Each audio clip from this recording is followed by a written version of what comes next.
it looks like these people are loving it, loving the Southwest Airlines Chinese New Year parade with its lions and dragons and noisy firecrackers. And we are loving it too. A special thank you to McDonald's for the use of its family cam. And we are having a chilly night out here in San Francisco, but things are warm down on the street. And Robert Honda is right now. He's been talking with some of the brave souls who have bundled up to come watch the parade, the spectators. And so, Robert, looks like you found a family. Where are they from? This is the Gill family from San Francisco. Hi. Hi. So what, did you have some second thoughts about coming today or not? Well, we saw the rain just wasn't letting up, but we decided to put our snow gear on and come out and just make the best of the cold weather.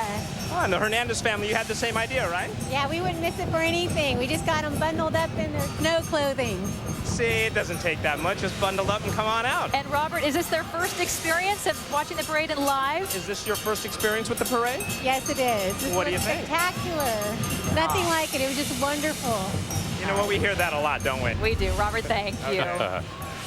Thank you, Robert. They are students by day and part of a dragon boat team by night and dancing rice bowls on weekends. Well, I guess it goes to show you just what people will do to get into this parade.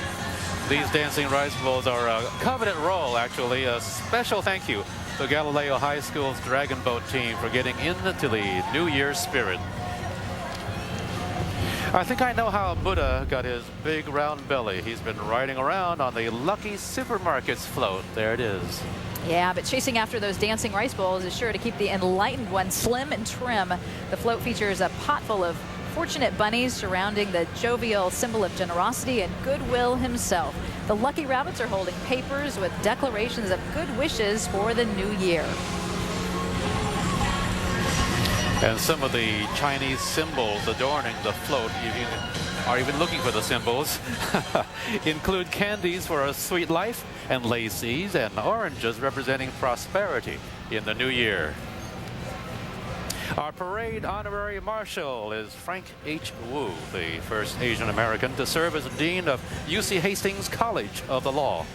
And Wu's career is marked with many firsts, including the first Asian American professor to teach at Howard University, the nation's leading historically black college in Washington, D.C., and the first Asian American dean of Wayne State University Law School in his hometown of Detroit.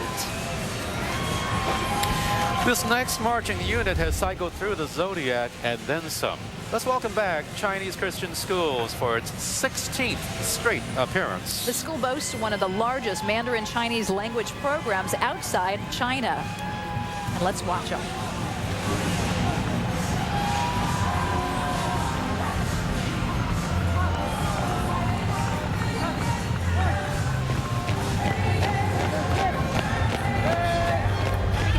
They've won first or second place in the drill category in 6 of the past 7 years.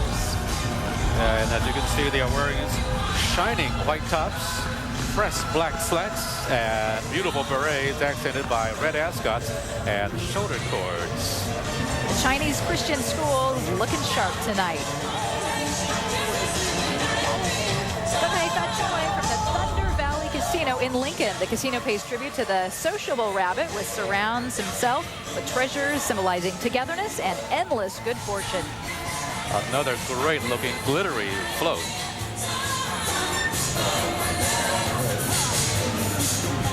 You know, the rabbit is said to be one of the more cautious signs in the Chinese zodiac. Often takes its time before making a move.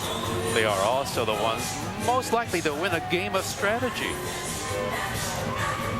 Yeah, you want to be careful getting into a card game with this rabbit. Just a beautiful float and a lot of glitter.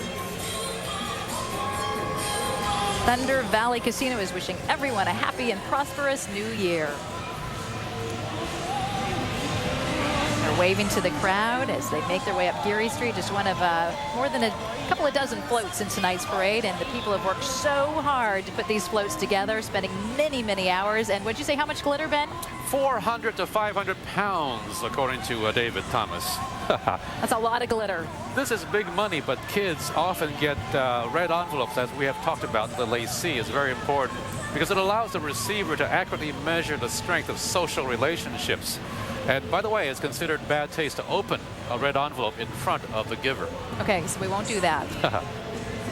You know, it's believed that the tradition of giving out red envelopes started when medical care wasn't as advanced as it is today, and children often didn't make it into adulthood. The stuff the red envelope was a way to wish good luck in growing up happy, healthy, and wealthy. That's a good idea. And here is a group with a lot of pride, a pride of lions, that is. The Yao Kang Moon Kung Fu Sport Association prides itself as one of the most respected lion dance groups in the world. They're well known for both their southern and northern lion dancing. A way to distinguish the two styles is by the lion itself. The northern lion looks more like a shaggy dog, when the southern lion resembles a fierce cat. Let's watch them.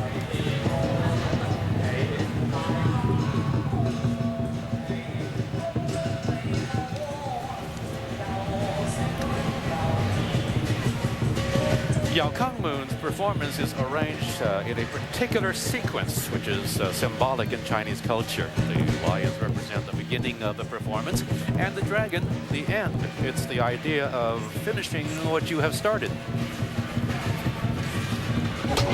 Coming up, a dragon with enough bling, bling, bling to rival Miss Chinatown's crown. We'll be right back.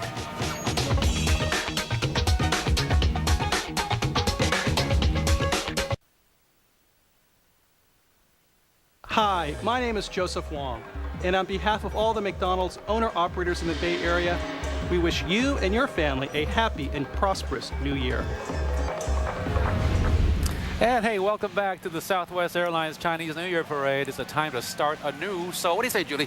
Shall we start the parade all over again? Well, only if we can make it a little warmer. In a way that we are. The parade will be rebroadcast tonight on TV 36 at 9 o'clock, and then again tomorrow afternoon on KTVU at 3 in the afternoon, just in case you missed any of it. We don't want you to miss it, so you can see it again when we play it back.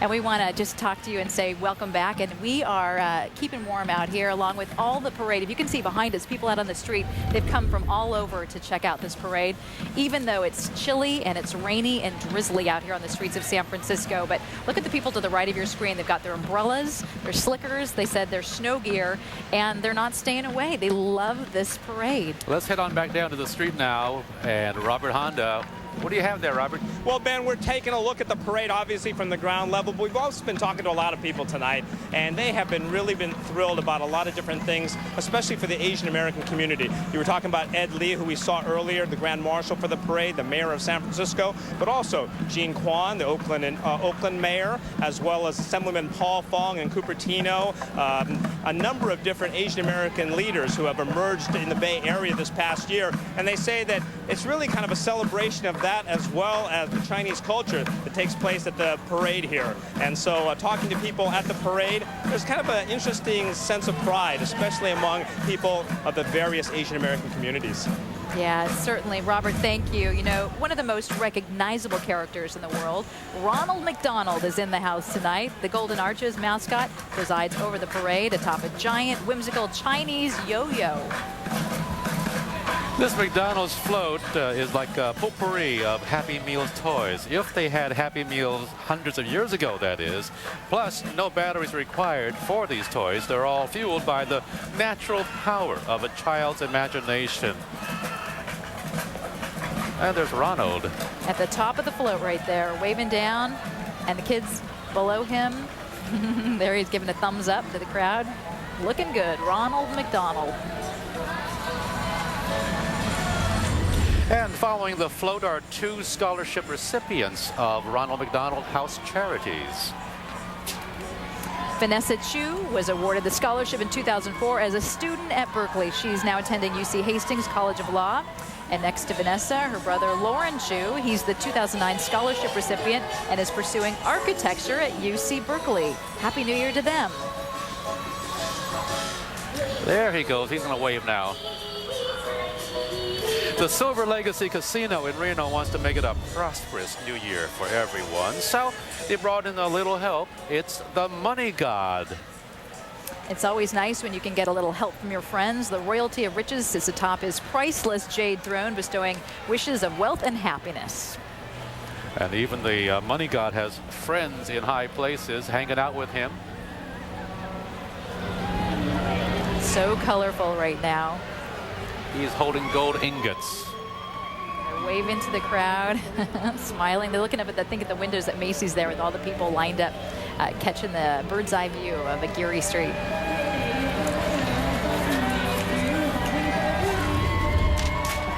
We bid adieu to Crystal Lee, Miss Chinatown USA 2010. The Queen of the Tiger Year rides out her reign on the Macy's float alongside some of this year's pageant contestants. Now, elegant lanterns are illuminating the ladies, who I might add look gorgeous no matter what the lighting. The front of the Macy's float features a lantern replica of a dragon pillar of success, or Hua Biao, a lucky emblem of prosperity and longevity. It's believed to attract success and attention from powerful people. And there's Crystal from last year, just gorgeous. And look at them out there in their beautiful dresses, and they have to be freezing. We're sitting here in a nice covered booth and we're freezing, but they are just gorgeous out there and look beautiful tonight, making one last ride up Geary Street, celebrating and taking it all in. Well, we have seen many interpretations over the years of the legendary animal race, but I do believe that this is a first. The California School for the Deaf in Fremont reenacts the story through American Sign Language and movement. This is the school's first appearance in the parade, and they've been working hard on this routine. Oh, and they're cute. Welcome. This is their first time. Oh. The students dancing and moving around intermittently are displaying the sign for tree. It represents the start of the forest before the animals get to the river for the race. And the sign for tree is the forearm in a vertical position with the 5 fingers of the hand twisting back and forth to symbolize a tree. And we welcome the California School for the Deaf.